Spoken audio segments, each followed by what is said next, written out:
বলার মতো তাহলে আমি কি দুটো কথা বলতে পারি? আপনি বলুন। তাহলে আমাকে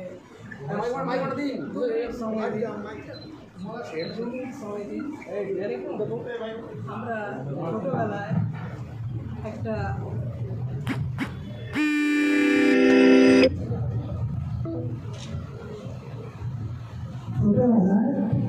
একটা কবিতার মধ্যে আমরা আস্বাদন করেছি আমাদের দেশের সেই ছেলে কবে হলে কথায় না বড় হলে কাজে বড় হবে। তাই আমি আজ আমার ঠাকুরের সামনে তার চরণে আমি এইটি প্রার্থনা করব, আপনি যে আশীর্বাদ পারবো না এমন কোনো কথা, আর যেটা বলবো সেটা যাতে পুরো করতে পারি তার চেষ্টা করবো।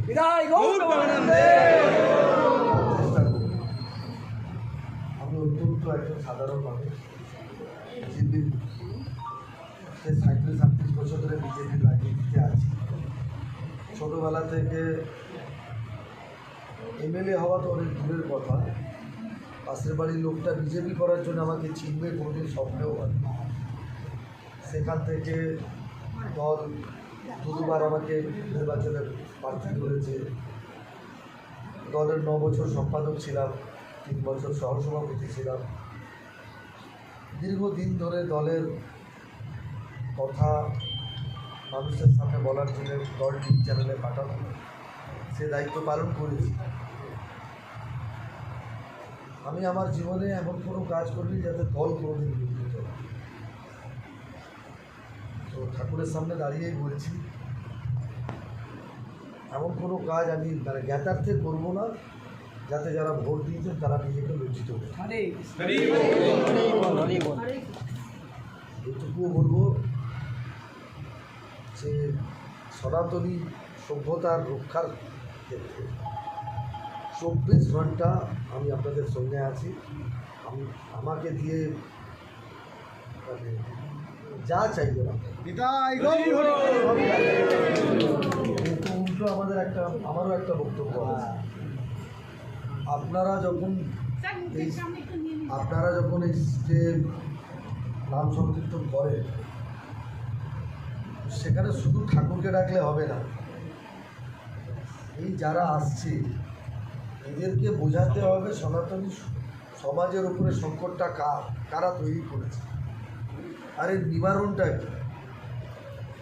কারণ আমি প্রত্যেক কটা জায়গায় বলেছি সম্বর্ধনা সভাগুলোতে আমরা কীরকম ভোট দিই। আমরা ভোট দিই কোনো একটা কেন্দ্রে দেখবেন 1000 ভোট আছে, 90% পোল হয়েছে, 900 ভোট, 920, 930। আমি যদি 400, 450, 500 ভোট পেয়েছি ততদিন 300 ভোট। আর সামনে চলে যায় এখানে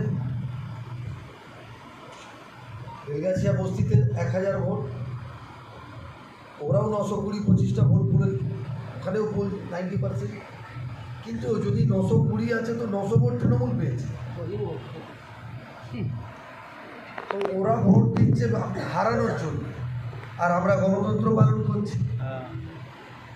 তো এখানে যারা সনাতনীরা রয়েছে আপনাদেরও নিজের ভোটের পাওয়ারটা বোঝার দরকার আছে। আপনারা যাদের জেতাচ্ছেন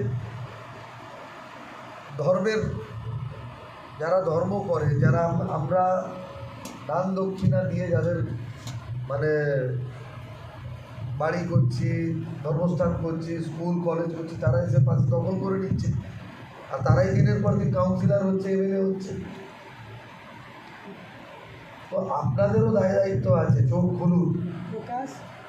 বারবার ঠাকুর রামকৃষ্ণের যত মত তত পথ ঠিক নয়, তা শুনতে ভালো লাগে, পড়তে ভালো লাগে, কিন্তু জীবনের বাস্তব ক্ষেত্রে যত মত তত পথের কোনো স্থান নেই। কারণ এই যত মত তত পথ বাংলাদেশে টেকেনি, পাকিস্তানে চলেনি, কাশ্মীরে চলেনি, কলকাতাতেও চলবে না, প্রায় হারিয়েই ফেলেছিল। 21 রাউন্ড কাউন্টিং, 19 রাউন্ড পর্যন্ত আমার লিড 12,000+, আর 20তম রাউন্ডে গিয়ে 3,776 হয়ে যায়। একটা ওয়ার্ডে 10,000 ভোটে হেরেছি, 3 নম্বর ওয়ার্ড, সেখানেও আমরা সংখ্যাগরিষ্ঠ। আমরা সনাতনীরা সেখানেও সংখ্যাগরিষ্ঠ। 38টা বুথ আমাদের, 22টা বুথ ওদের, কিন্তু আমি 10,000 ভোটে হেরেছি। কারণ আমরা সব যত মত পথে আমরা ওইখানেও হেরেছি। দয়া করে মত পথ ঠিকঠাকভাবে বোঝার সময় এসেছে।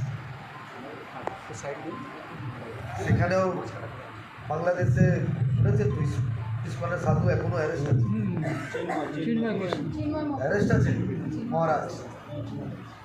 এখানেও অ্যারেস্ট হবে হতে যদি আরেকবার তৃণমূল সরকার আসে। জগদ্ধাত্রী বাবুকে কীভাবে ফাঁসানো হলো আমার সঙ্গে ব্যক্তিগত পরিচয় আছে, আমি 20 বছর চিনি। ওই রকম একজন ব্যক্তি কত অল্প সময় বাড়ি ঘর ছেড়ে দিয়ে আজ গোটা ইসকনের দ্বিতীয় মন্দিরটা ওনার সামনে তৈরি হলো। মিথ্যে অভিযোগ দিয়ে সাজিয়ে বের করে দেওয়া হলো। কারণ 2021-এ তিনি বিজেপিকে সমর্থন করছেন, তার অপরাধী। সরাসরি সনাতনী সভ্যতা যাতে বাঁচে সেটা নিয়ে আপনাদেরকেও মানে চিন্তা করার সময় এসেছে। সবাই